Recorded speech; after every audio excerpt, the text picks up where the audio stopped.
Praise the Lord. சங்கீதம் 4ஆம் அதிகாரம். என் நீதியின் தேவனே, நான் கூப்பிடுகையில் எனக்கு செவிகொடும். நெருக்கத்தில் இருந்த எனக்கு விசாலம் உண்டாக்கினீர்.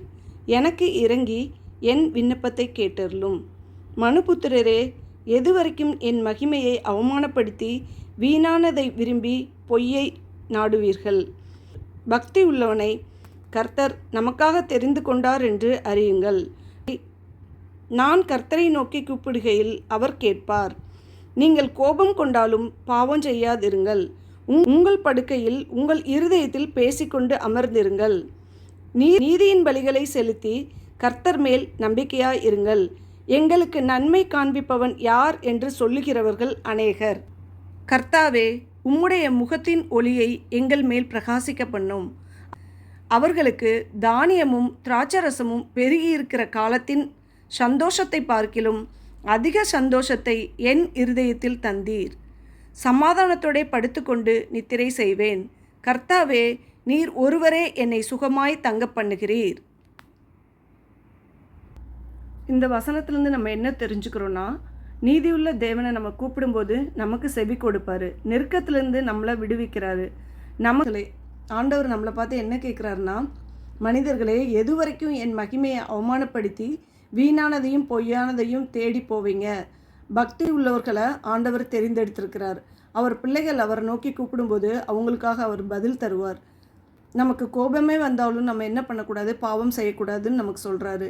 நாம் நீதி உள்ளவர்களாகவும் அவர் மேலே நம்பிக்கையாகவும் இருந்து அவருக்கு எப்போதும் ஸ்தோத்திர பலிகளை செலுத்தி கொண்டே இருக்கணும். எங்களுக்கு எந்த நன்மையுமே கிடைக்கலையே அப்படின்னு ஆண்டவரை பற்றி அறியாதவங்க வேணால் சொல்லலாம்.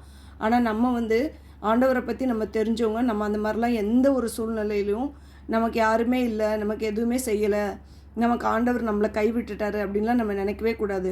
ஆண்டவர் எந்த சூழ்நிலையிலும் நம்ம கையை விட மாட்டார். அப்படி இமைப்பொழுது நம்மளை கைவிட்டாலும் மிகுந்த இரக்கத்தோடும் மிகுந்த உருக்கத்தாலையும் நம்ம திரும்ப நோக்க பண்ணுவார், சேர்த்து கொள்வார். அதனால் இப்போது ஜெபிக்கலாமா? அப்பா, ஸ்தோத்திரம் ஸ்தோத்திரம் ஸ்தோத்திரம் ஸ்தோத்திரம் ஸ்தோத்திரம் ஸ்தோத்திரம். ஆண்டவரே, நெருக்கத்திலேருந்து எங்களை விடுவித்தீங்களே அப்பா, அதற்காக உமக்கு ஸ்தோத்திரம். நாங்கள் கூப்பிடுகிற சத்தத்திற்கு எங்களுக்கு செவி கொடுக்குறீங்களே அப்பா, உமக்கு ஸ்தோத்திரம்.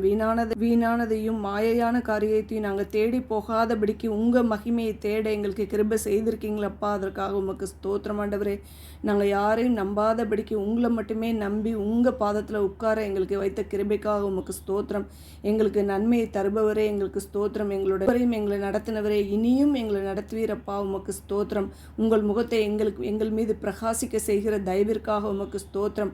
உம்மை பற்றி அறியாதவர்கள், உம்மை பற்றி தெரியாதவர்கள் எத்தனையோ பேர் இருக்காங்களா ஆண்டவரே.